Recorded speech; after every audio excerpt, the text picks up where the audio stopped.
Oh my gosh. Today's guest, I am just so excited to introduce you. She has such an incredible story, and not only in the floral world, but really before she even stumbled upon flowers. I would love to introduce you to Rachelle, who is the owner of Faire Flowers, Mallorca. She was originally from South Africa, but started traveling around the world in 2010 and worked in the hospitality industry on board yachts. It was always a big dream of hers to one day work in the hospitality industry. And after having her baby in 2019, she did just that. Welcome to the show, Rachelle. Hi, so glad to be on the show. I literally have goosebumps when I'm reading your bio just because we have known each other for a relatively short amount of time. But you have literally made the biggest splash in the water, no pun intended. Um, let's give this episode a little context. Walk us through what life was like when you made that shift of, wait a minute, I think I'm actually going to go all in my floral business. Well, you know what? I think it came from genuine, like when I first went into floristry, a little bit of it was on board yachts. So I didn't take myself too seriously, even though you're making flowers for a bunch of millionaires, like not take it seriously, right?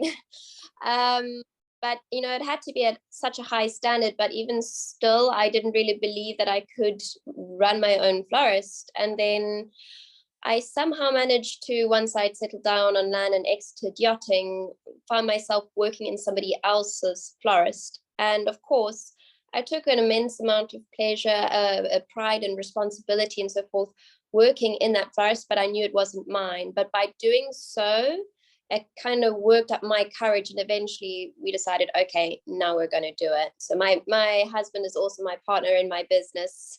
He works a little bit here and there within it. He dips in and out, but I think it took a big push from my partner's side to see that you're actually running a florist now. It might not be yours, but it can be, and so that's what changed it. I love that. There's been very few things that I regret in this life, but one of the things that I feel like would have made things easier is if I would have worked for someone else before I had worked for myself.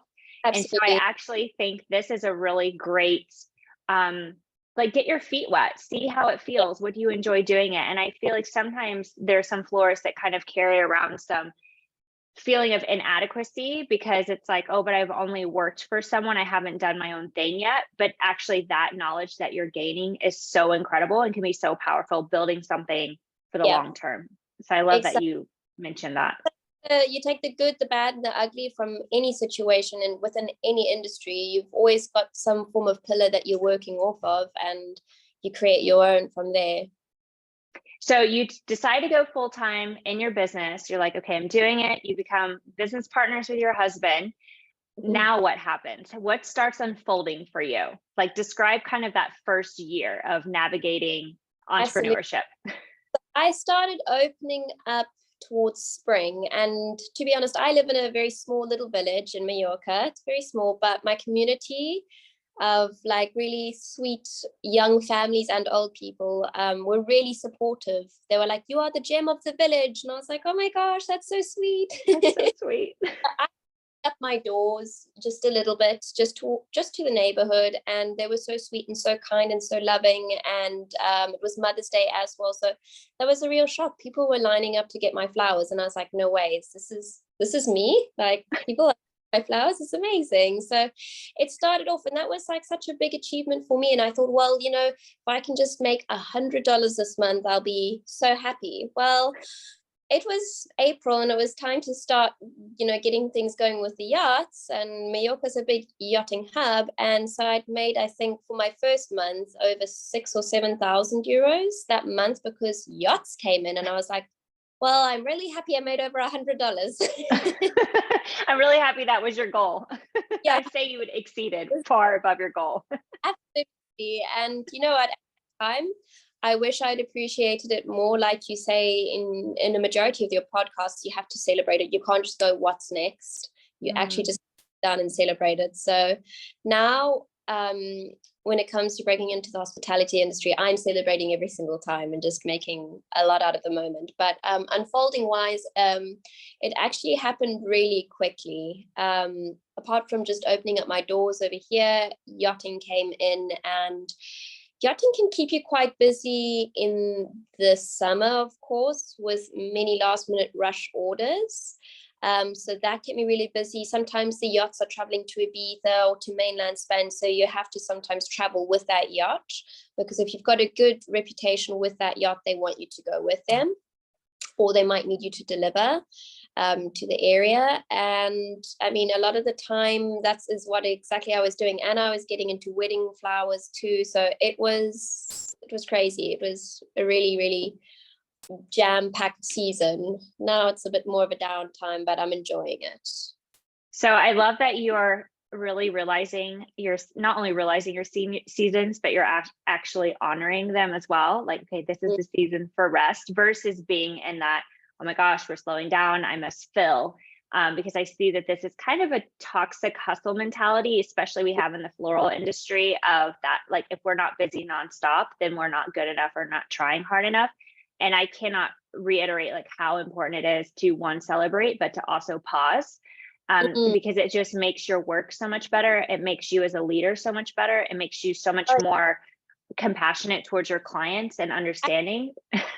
Yeah, that's exactly it. Like, it's time for reflection now. And from being within yachting and gravitating now towards the hospitality flowers and hotel flowers, I'm like, oh my goodness, I can apply so much now that I'm learning with the hotels to the yachting. And I'm like, bam, like, that's amazing.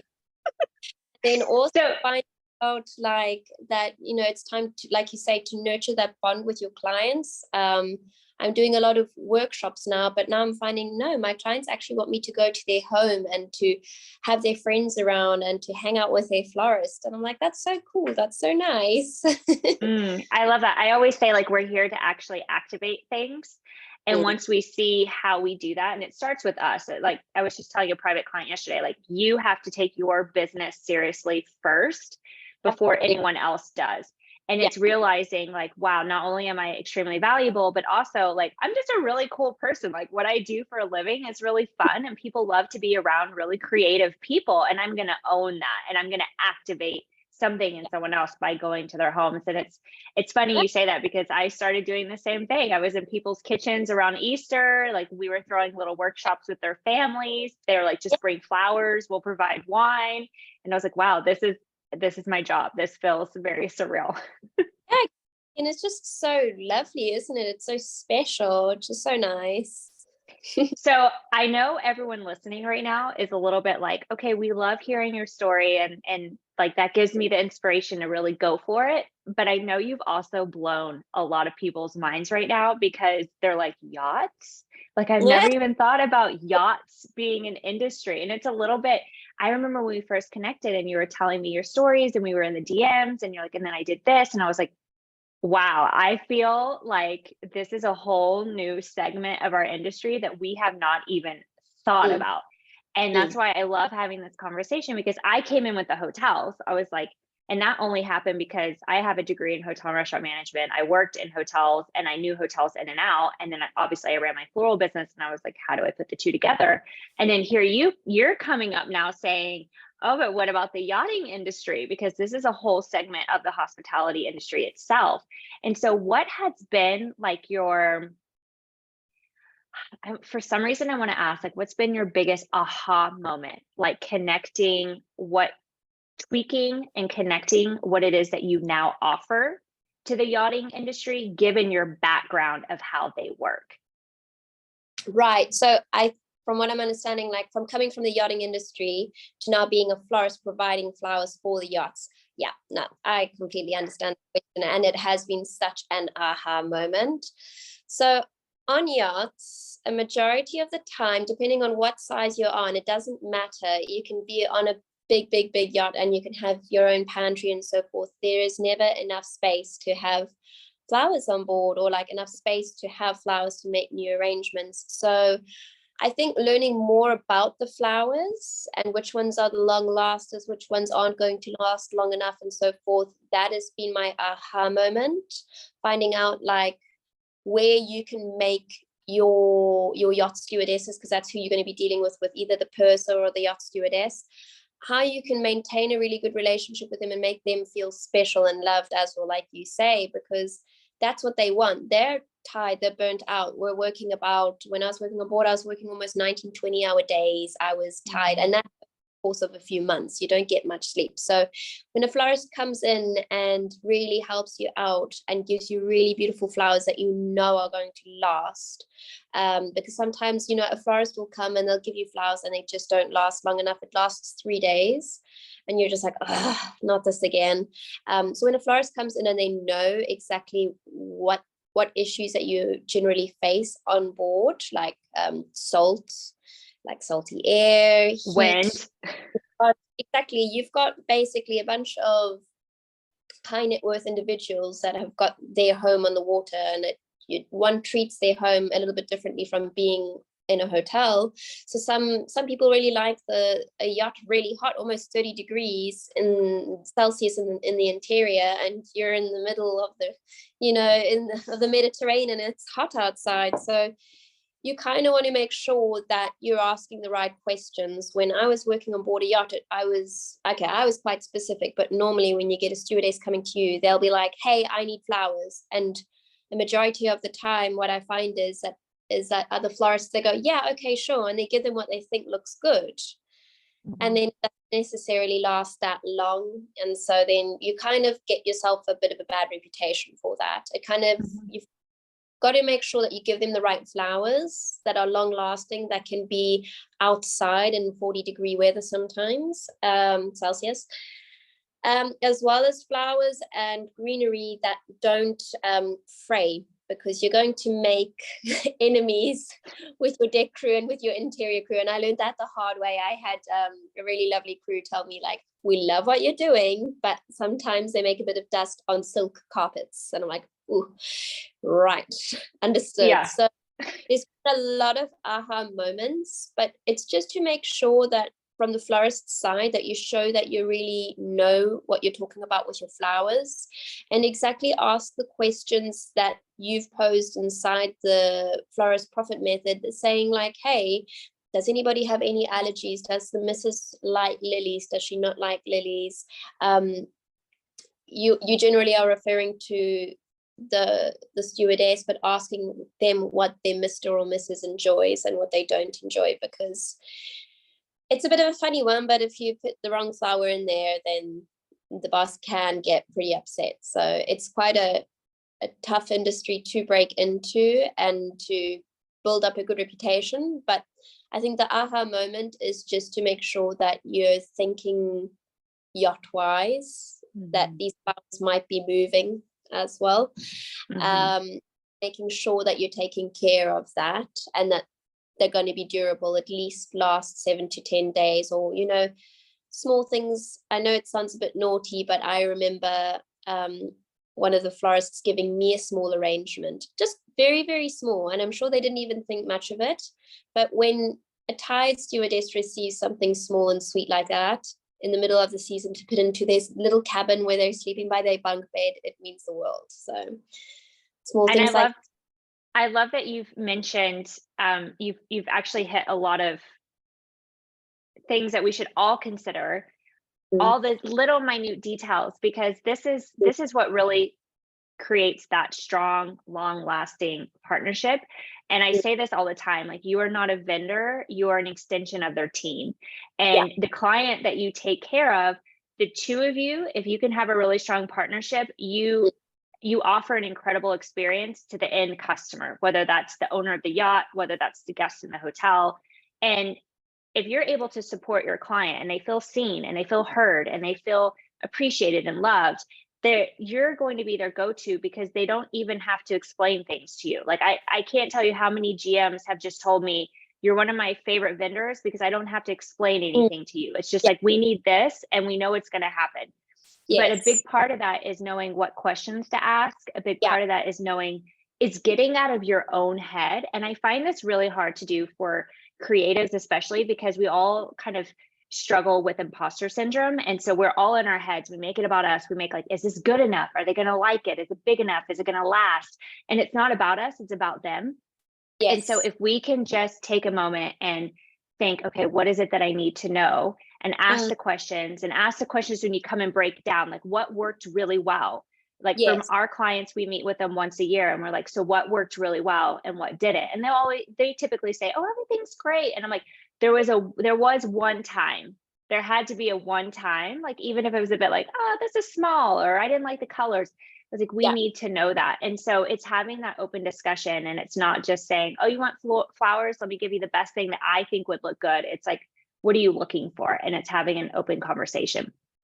And just showing in detail as soon as they know that you're invested on board, and if they might not know what they don't want, you can always just research the yacht and see what their color palette is, and then you can go the extra mile and say, well, you know what, I've seen that you've got a beige interior or a dark mahogany wood interior. I think this would look great. And it goes so far with them. This is the other thing. So if you're listening and you're coming from a different industry, I just actually spoke to someone today who was like, I find the florist industry very cliquey.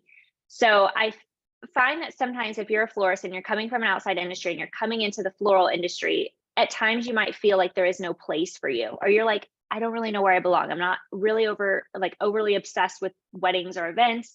I have this background. It's kind of weird. I'm competing with florists that have been in the industry a long time. And again, imposter syndrome creeps in.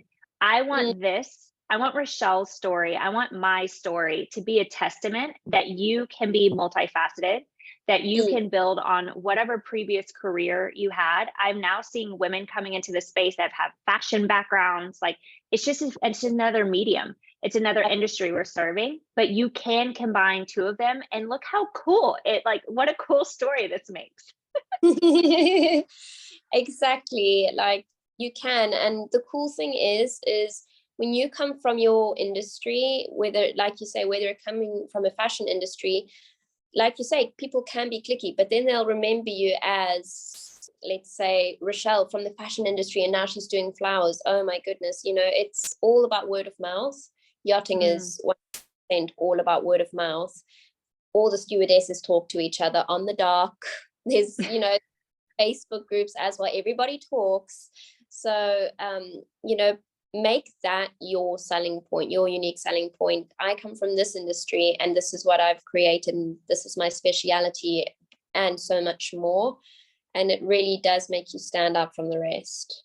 Yeah, it makes it very unique. And your ideal client, so you're in luxury hospitality, focusing on yachts and hotels, luxury retail, like they immediately are like, oh, Rachelle will take care of us because she knows our industry, versus trying to be out there serving everyone, serving no one, and just really watering down like your genius, and I'm so excited you're here. I love that we're having this conversation. It feels so surreal. Okay, so you've had a background in yachts. You've decided to start your own floral design business. Talk to me a little bit about how you got into the hotel florist world and your experience with working with hotels thus far. So I got into the hotel florist world through you. I do a lot of driving, obviously. I'm sure all of us florists do a lot of driving, more so in Mallorca, because you have to have a good drive to wherever you want to get to be. And so I spent a lot of the time in the car, and then I came across, I swiped a little bit, and then I saw your photo icon pop up, and I was like, well, this sounds really interesting. And so obviously I listened to everything. I was almost like tunnel vision, just listening to you, like, I want to drive now so I can listen. I feel so honored. Thank you. I was like, my ears were glued to you, and I was like, right, something is honestly pulling me in this direction, and this would only make sense. I mean, of course, it was in the back of my mind to gravitate towards the hotels, but because I was so swooped with the yachts, I was like, oof, okay. But there just came this time and I was like, no, there is no better time like now. Why not? Even if I don't start it yet, as long as I have this tool of yours that I can use and start nurturing and creating a bit of a path, let's do it. And so I did. And it was amazing to listen to what you had to say and be like, wow, like I'm living in the best place with so many hotels. Let's do it. And I think the real kick came out of, I had downloaded another one of your online courses, and it was just like, I don't know what happened, but I wasn't really ready yet to go and start going to the hotels. I was excited and I really wanted to, but then I just read something in the news, like the Kimpton had just opened up, and I was like, I'm going tomorrow. Now, this is a sign, we're doing it. And I did it. And yeah, you know what, it took like 1 or 2 visits, but now I'm signed with them, so I'm slowly getting there. Yeah, you know what, I'm so celebrating you. This is so exciting. Like, I love seeing everyone just going after it. and I mean this genuinely, it would not have happened without you and literally your virtual push to make me gravitate in this direction. So there's so many opportunities now, working with an amazing retailer now to a boutique store, and I'm like, this definitely would not have happened either. So I feel really fortunate to be in the position that I'm in, and to be able to have just different sectors that I'm able to provide flowers for. It's really cool. I love that. And also, like, it also shows that you can create consistent income through different revenue channels. And again, I always say, like, this isn't something they teach you, I'm going to do air quotes, in flower school, is to how to create reoccurring revenue. We're taught how to make pretty arrangements, which is all important. But if we're not taught how to sell, then we're never going to touch a stem. And then if we only keep selling like one-offs nonstop, we get really burnt out. And we just can't afford to do that, not as creatives, not as people wanting to have a personal life and be like present in our lives. And so for me, what really helped kind of settle my nervous system and also allow me to work on other things that really were important to me was figuring out how to create reoccurring revenue.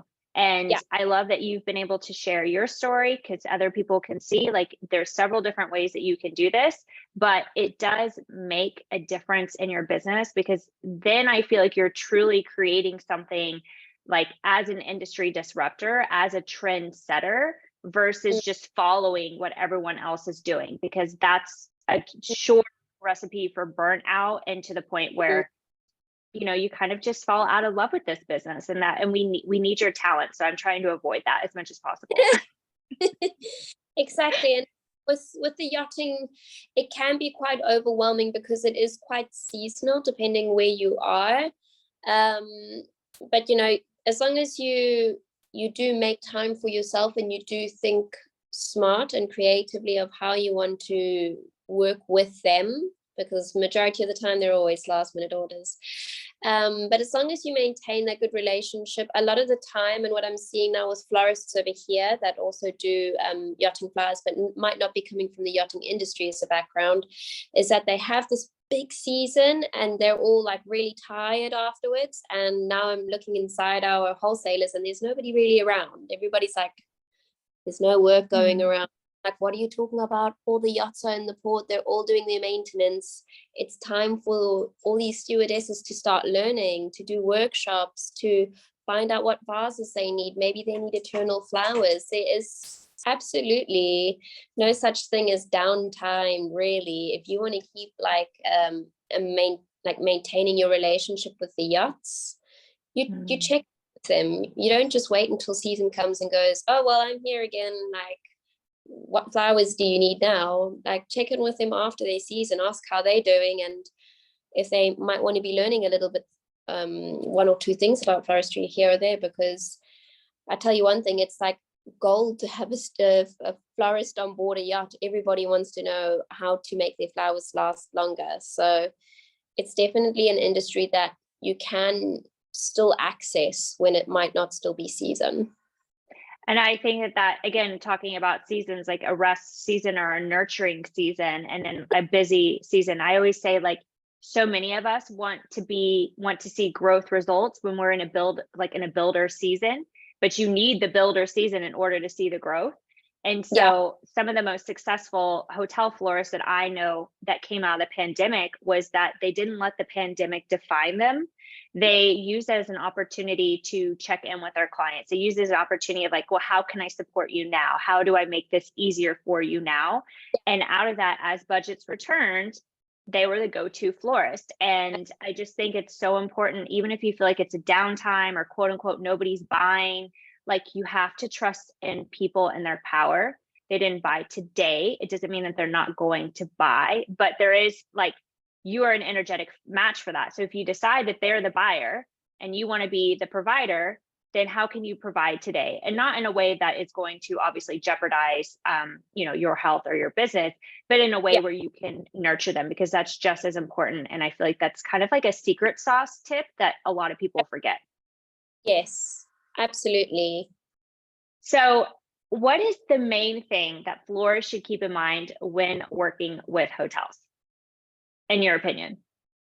In my opinion, I think the main thing to keep in mind, and I think that really just comes from me trying to nurture all the time, is just to check in with whoever you're working with, and also just to walk around. When you're doing your weekly maintenance, go in, walk around, let them know that you're taking care and you're checking in on everything, and just following up with them, making sure that they're okay with everything. I just did a walk around yesterday with some of the flowers, and I had conveniently walked upstairs to the bar, and they're like, we need you, we need flowers. I'm like, I'm here. Like, I just got love. That's one thing I think that we can all take is, yes, you may be providing flowers for your hotel, but just make sure that you are not being slack, making sure that you feel like it's the first time that you're providing flowers for them every single time, and they'll really appreciate that amount of attention to detail. I think that's the only thing that I can provide now. I'm only speaking because I've only got one hotel under my wing, but it's still extremely valuable, and that's why I wanted to bring it up, because I harp on my tips all the time, but they need to hear it from someone else now. Yeah, definitely. So what is one thing or something about the floral industry, now that you've been in it for a little while, that actually really bothers you? I would say when other florists undercut, I just find it to be so mean, because I feel in Spain, I'm pretty sure you may have seen from like a few of the hotels that you stayed at, they don't really put much into it. They really are that rustic boho theme, and it's like, okay, that's nice. But yeah, I find that I know who some of my competitors are, but then I also see some other people, and I'm like, I 100% know that that's not really what you charge, but because they know that they are having to be competitive, they'll just immediately undercut. So I think undercutting is probably one of those things that I'm not enjoying so far, and maybe people just taking your intellectual property. Oh yes, I have had experience with both, and I agree with you 100%. I think it really does compromise the integrity of our industry overall, and also it compromises what we're actually providing to the client. So again, we're making it about us, we're not making it about the client. I think that this is a really old paradigm about how the cheapest person wins, or you've got to immediately discount or slash your prices. And I'm hoping that the more we focus on education, the more we focus on our personal power, our money mindset, our personal development journeys, we can hold the void of not having to be validated through a sale. I know, like at the moment, one of my clients that I've been with a very long time, we are in negotiations to the point where there's new ownership, and so they've come in and they've changed the budget, and this client of mine was like, I'm not even going to bring you to the table because I feel like it would be disrespectful to our relationship. So of course I went in and I was like, well, give me the chance to understand so I can make that decision. And then when I put forward something that already feels like a stretch, but because it's this client, I'm like, I might entertain it. They're like, oh, it doesn't even compete with the offer that we have. And at this point, I feel bad for this florist because I'm Yeah. like, you don't know what you're doing. You're setting yourself up for failure. There's no Yeah. way that you can afford this. You're putting all your eggs in some basket that is not going to deliver. And this is why I think a lot of, again, florists get burnt out or they go out of business because Yeah. they have really poor business practices, because everything is ego driven. It's not about how profitable am I? It's not about how sustainable Yeah. can I be? What am I Yeah. building long term that's going to actually support the employees that have committed their life to, like, you know, their day-to-day Mm. life to me? And I'm seeing a shift, but I'm also seeing that we first have to have the awareness. So I'm really happy that you brought that up, because that is something I think we're all becoming aware of, but very few people have started talking about it yet.